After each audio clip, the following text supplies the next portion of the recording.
Hey everybody, this is TotalGamerJunkie. I want to welcome you all back to my channel. So I just finished watching the Life is Strange showing in PAX West. I wasn't there, I watched it online, but I had work, so I had to watch it after, and now that's why my video's late. But you're not here to listen to my life story, you're here for Life is Strange. Now, if any of you have seen the YouTuber Game Riot's Life is Strange double exposure video, he did a playthrough on what we're seeing. Except this time we get the full version of what's going to happen, and we learn more stuff. We learn more about Max's powers, about the timeline she's in, about new characters as well as a few returning ones, and I'm here to discuss that with you. So before I get into this, I want to make it clear I've left timestamps in the description below, so if you want to fast forward to a certain bit, go ahead and check there. Now, the first thing I want to talk about is the messages in Max's phone, and I'm not talking about the crosstalk, I'm talking right next to it, messages. Now, if any of you saw a post I made a few hours ago, I posted how I found this journalist article on Reddit, and she played the demo, and she ended up reading not just the social media posts on Crosstalk, but also Max's messages. And it's very interesting how this here has information relating to Max's phone that we don't see in the demo. This woman wrote, she wrote a bit of it, but it's towards the end of the article. She puts, "The biggest gut punch for me in this preview came from reading the text and social media posts on Max's phone in a menu. Here we see text from Joyce Price, the mother of the deceased Chloe, checking in on how Max is doing on the anniversary of her death. Max is cold and closed off when engaging in messages from her parents.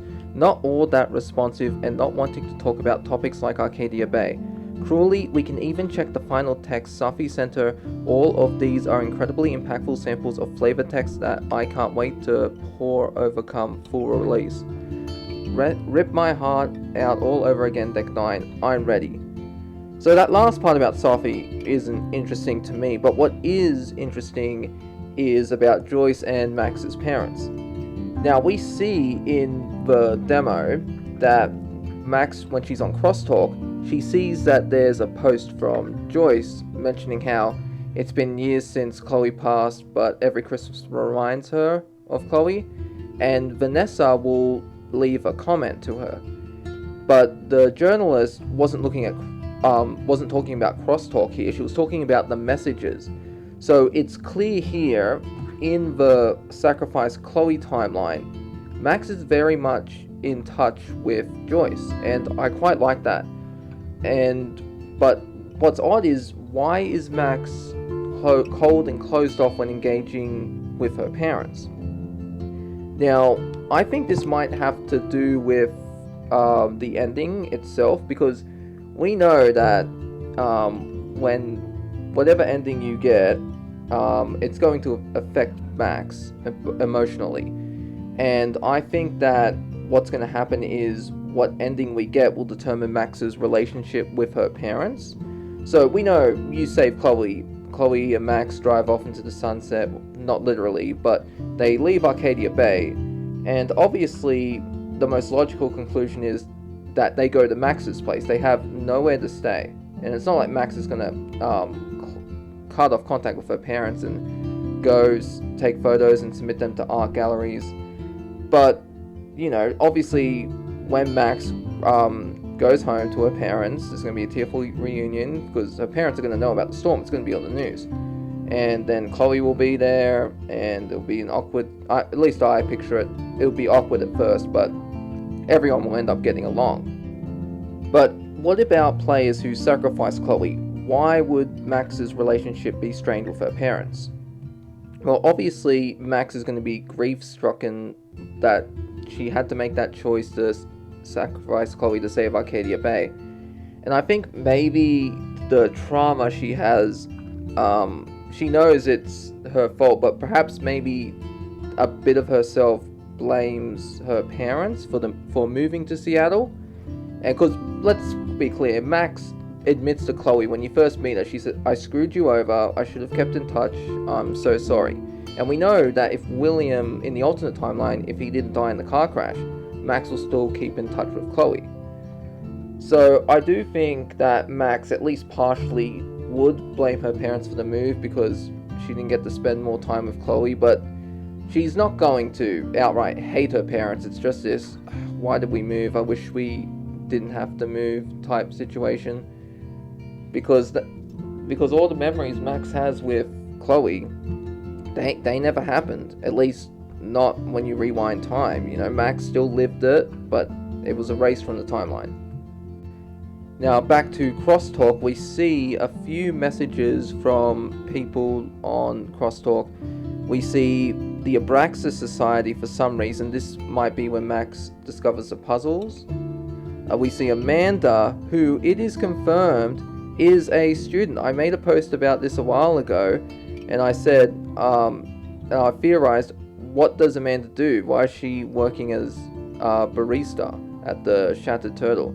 Is it possible she's a student or teacher or something? But no, she is a student, because you can see in one of the texts in the Amanda comedy section, I'm taking student loan forgiveness into my own hands. So now she could be joking here. I could be wrong. She may not be a student, but that'd be crazy if it is, because I can't think of what she does. Because we know, if you watched it, the developers said there's undergraduates, there's graduates, and also this game is supposedly meant to have twice as much characters as the original Life is Strange.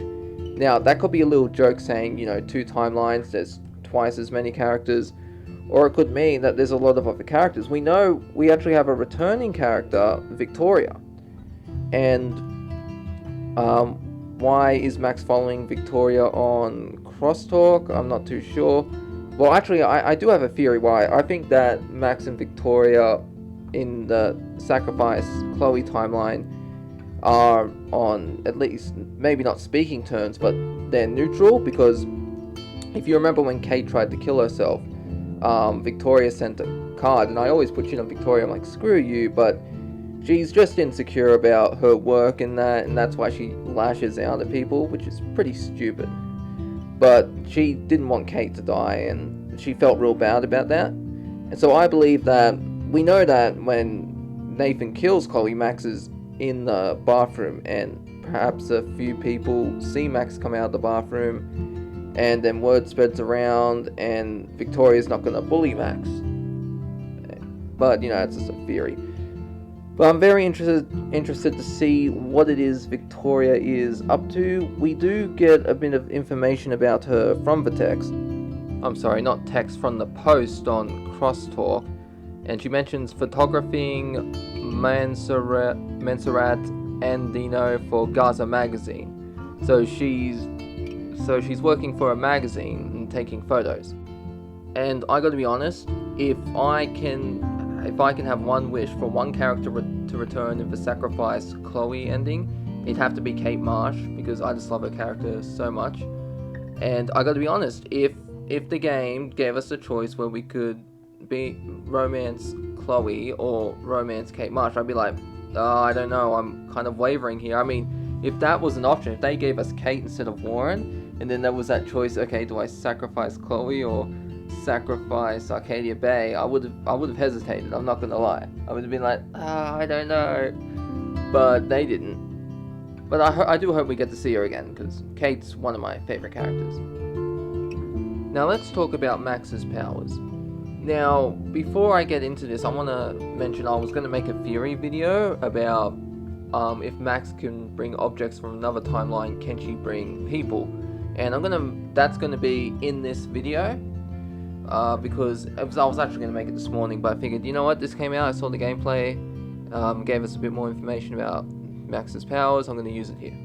So, I forget his name, but, or her, whoever said it, but one of the developers mentioned how in the first game, Max was going forward and backwards through time, and in this one, she's sidestepping through time, which I think is a pretty good way to explain Max's new powers. And one of the things we learn is, I actually mentioned this, it was in I believe it was a GameStop video, how Max, one of the lady mentioned, I forget her name, She mentioned how there was a scene with Max said, I wish there was a telescope here, and Max was able to bring it in, and create it. And we see that what Max doesn't do is create the telescope because it's in the way of what she has to do. She ends up switching places with the telescope. She brings the telescope in from the timeline where Safi's alive to the one where she's dead.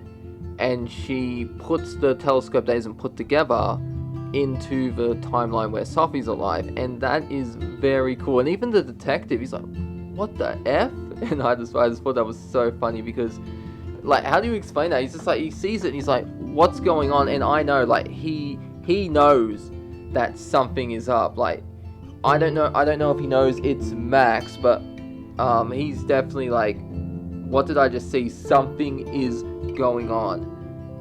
And so that would explain why, if you remember in the trailer, the detective sees himself and he's shocked, but this other version is seems nonchalant about it.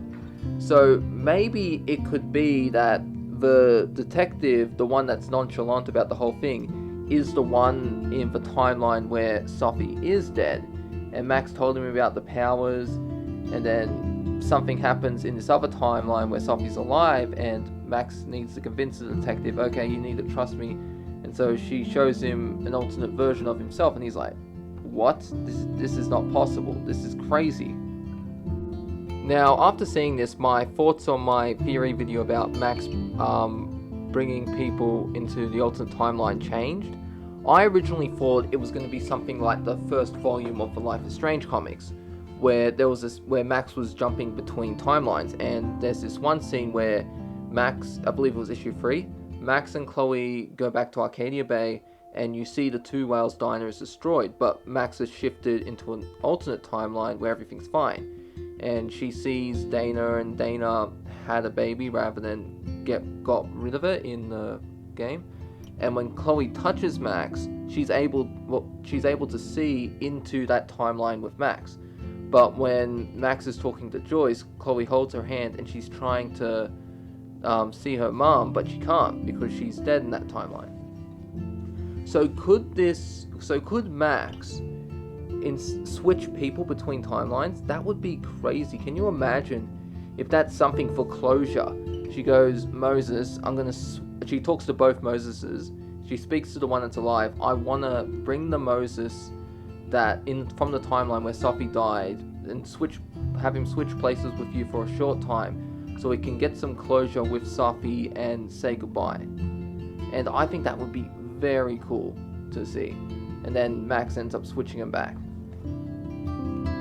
Will it happen? I don't know, but it'd be pretty emotional, and I think it would help Moses move forward, help him heal better.